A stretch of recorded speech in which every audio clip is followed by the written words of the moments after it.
El Evangelio nos refiere tres casos, nos refiere que tres ocasiones sucedió esto, de que nuestro Señor resucitó a un muerto.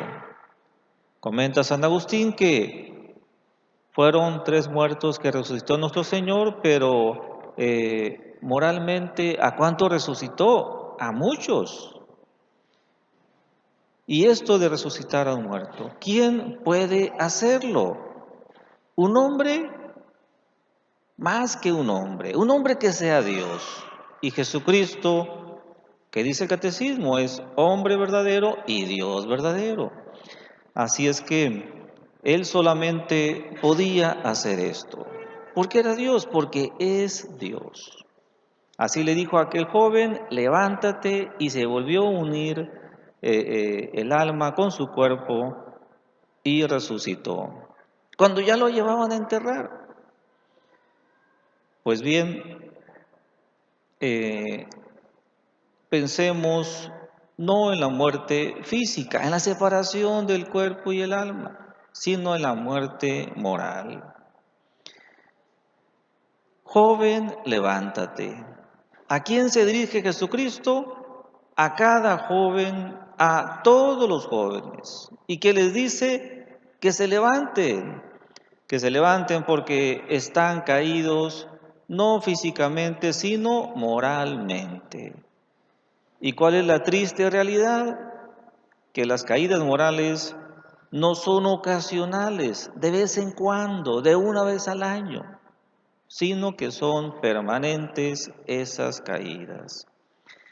De hecho, hay jóvenes mundanos que no se levantan nunca de sus pecados, y los jóvenes católicos se levantan de sus caídas solo hasta que se arrepienten, solo hasta que se confiesan.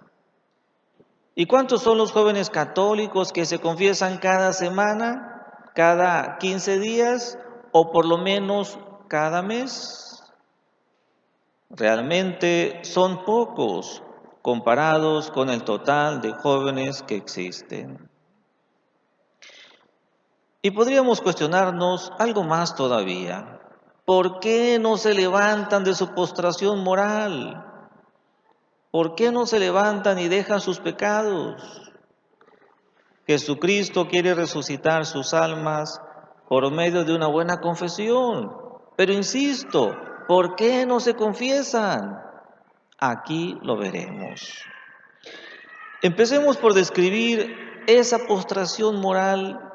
¿Cuál es la actitud de alguna persona que les afecta esa desgracia que que le está pasando a los jóvenes? Y luego desentrañaremos por qué no se levantan los jóvenes. Y terminemos con una resolución, con un propósito y un ofrecimiento. En primer lugar, la soberbia, el orgullo de los poderosos se ve humillada ante la enfermedad, ante la muerte. Incluso todos queremos huir de la enfermedad y de la muerte. Pero, ¿qué pasa con la enfermedad moral, que es el vicio, que es la mala costumbre? ¿Qué pasa con la muerte del alma, que es el pecado consentido, el pecado querido y deseado, el pecado cometido? Es una triste realidad que pocos ven, que pocos quieren ver y que pocos quieren resolver. Por ejemplo, unas madres de esos jóvenes que están postrados moralmente no ven esa realidad que está pasando con sus hijos, la postración moral, porque solo consideran que no les falte la casa, la vestidura y el sustento y una buena educación. Y consciente o inconscientemente, no está en sus planes esto de formar a sus hijos. No está en sus planes, no piensen siquiera en eso. O creen que la formación de sus hijos es los buenos modales. Siéntate bien, no, responde bien a la gente, gracias, por favor. Todos esos son buenos modales. ¿Y las virtudes, dónde las dejan? Eso es la formación de los hijos, no nomás los buenos modales, sino las virtudes que forjan el carácter. Por eso vemos hijos sin carácter, o como dicen, de mal carácter, o como otros dicen, bonito, es que tiene el carácter fuerte mi hijo. Por eso me responde así de grosero. La frecuencia de los sacramentos se da, no se preocupan porque sus hijos frecuenten los sacramentos. No se preocupan porque los hijos reformen sus costumbres y que tengan, por último, una buena participación civil. Otras madres que sí contemplan en sus planes todo esto, pues se dan por vencidas. Dicen que han batallado mucho en la adolescencia, que han batallado con uno y con otro hijo.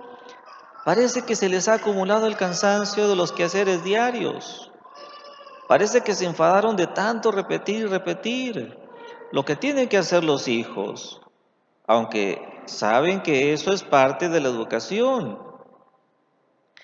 Parece que se han hastiado de hacer tantas correcciones, tantos castigos, tanta dificultad en ponerse de acuerdo con el esposo, que se dan por vencidas. Y ya no le hacen la lucha, ya dejan que hagan y que deshagan esos hijos en su casa, en su familia, en su escuela, con quien sea. ¿Y qué pasa con los padres de familia? Lo mismo, no ven, no quieren ver o no quieren resolver. Aquí además vemos más alejamiento con los hijos, más desatención. Y gran parte de esto pienso que es porque se presenta un gran alejamiento de Dios. Analicemos un poco esto. El padre de familia, el papá, trabaja y está más tiempo fuera de la casa y lejos de los hijos. Pero ya que sale de trabajar, ya que está en la casa, ¿por qué no se acerca con los hijos? ¿Por qué no se acerca a platicar, a convivir con ellos, a corregirlos cuando sea necesario, a amonestarlos? Pero también, ¿por qué no se acerca para alentarlos, para ver si ya hicieron la tarea, para ver si ya ayudaron a su mamá en un quehacer? ¿Por qué no se acerca para motivarlos, para reconocer lo bueno que hacen, para dar un buen elogio? ¿Por qué no se acercan a los hijos? Unos ponen el pretexto, la errónea concepción de que, es que es la mamá la que debe de formar a los hijos, como si ella sola los hubiera traído al mundo. Otros vienen de casas donde sus padres pues no se encargaban de la formación de sus hijos, o sea, de ellos.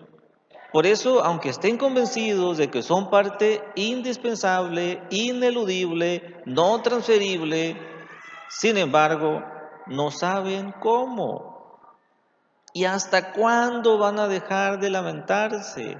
¿Y hasta cuándo van a ponerse a investigar, a preguntar, a leer, a capacitarse en este mundo donde lo que sobra en este mundo es la información?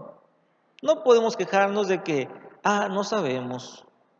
Pues busca, investiga, pregunta. Lo que nos sobra es información actualmente. Nadie puede decir, es que no sé ser padre de familia o nadie me enseñó.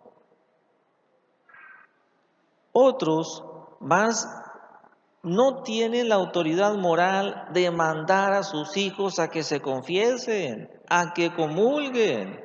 ¿Por qué? Porque ellos mismos pues no lo hacen. ¿Cómo van a enseñar o cómo van a poner el ejemplo a sus hijos de que recen si ellos no rezan?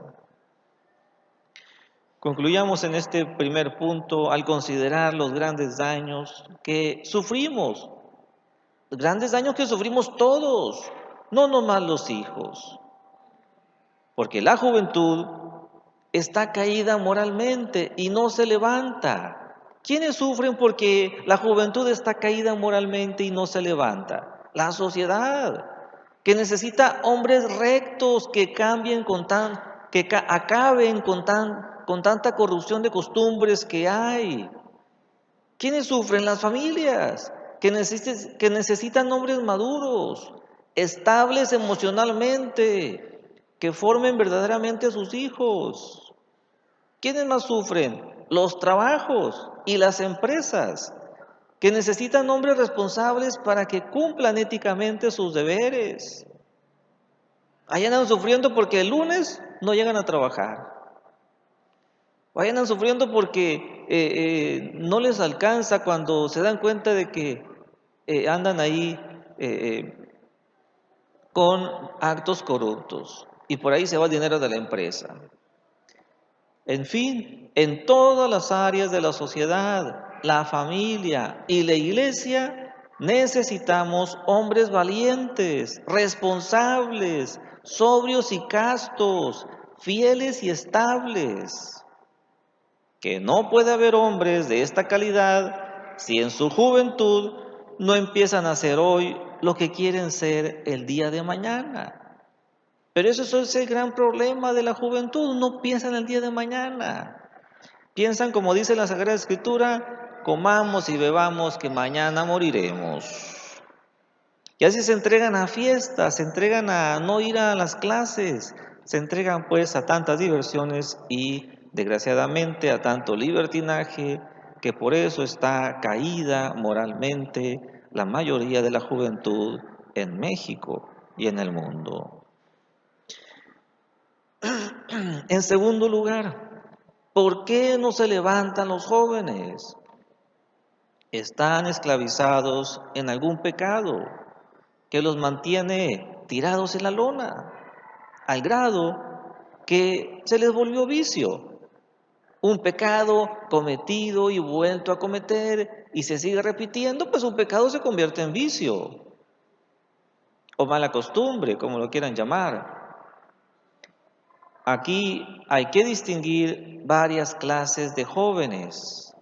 Unos aman sus cadenas, las besan las cadenas del vicio. Quieren seguir postrados en ese vicio, buscan la felicidad en ese vicio, el gozo, el placer, pero ¿a cambio de qué lo encuentran?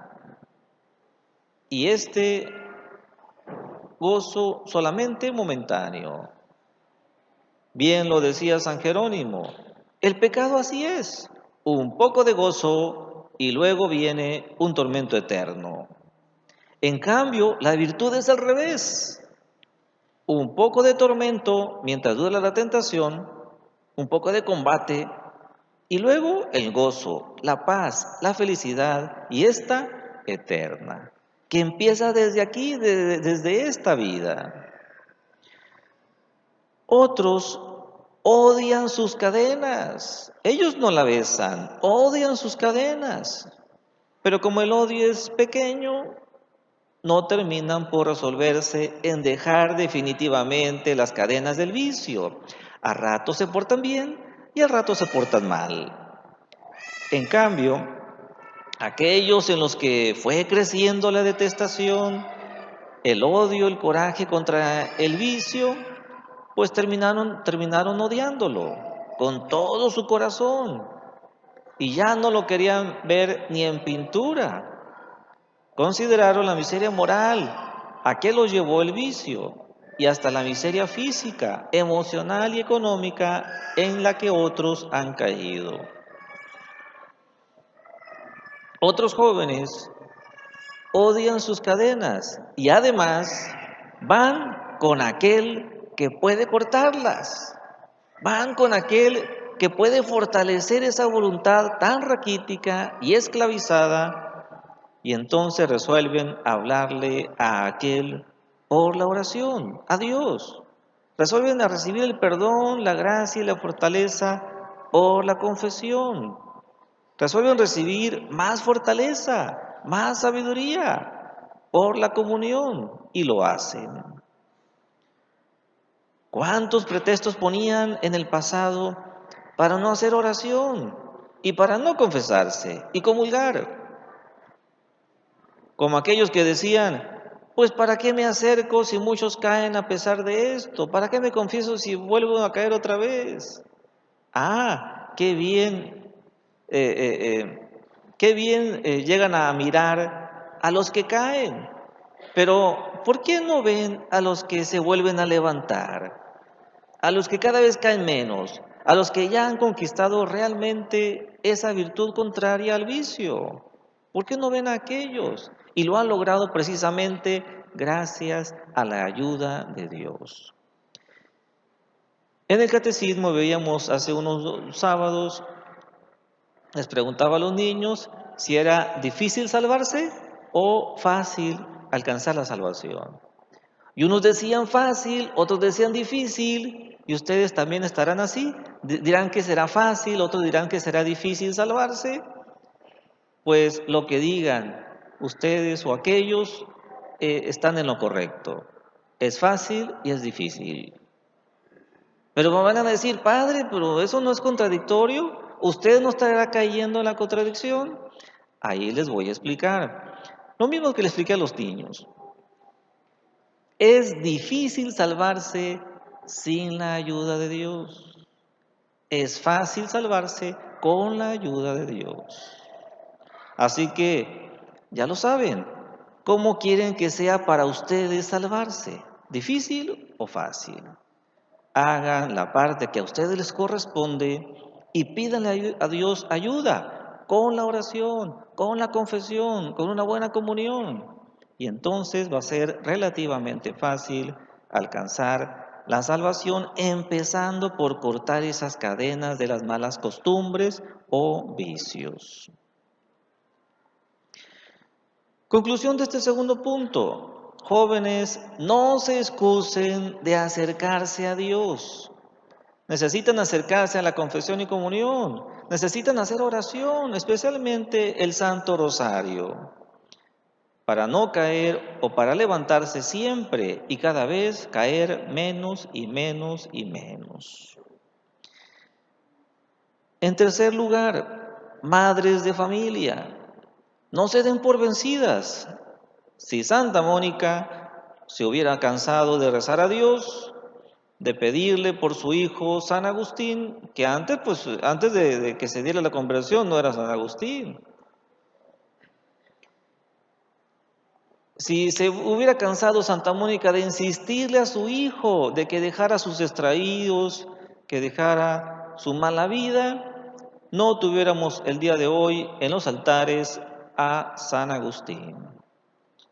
No se den por vencidas y sigan rezando por sus hijos, pero también sigan formándolo en las virtudes, por favor, porque la oración no lo hace todo. Sigan formándolos en las virtudes, en las buenas costumbres, que recen, que se confiesen, que comulguen con frecuencia. Los buenos modales no es todo. Hay personas que creen que los están formando cuando solamente los educan en los buenos modales. Padres de familia, trabajen mucho, sí, por su familia, pero también no olviden la parte ineludible, no transferible que tienen delante de sus hijos. Tengan el cuidado y la atención de apoyar a su esposa y estar muy unidos en el uso de la autoridad con sus hijos. Recen y reciban la confesión y comunión para que puedan mandarles y decirles y darles el ejemplo a sus hijos. Para que puedan decir, ustedes también recen, ustedes también acérquense a la confesión y comunión, porque yo primeramente lo hago.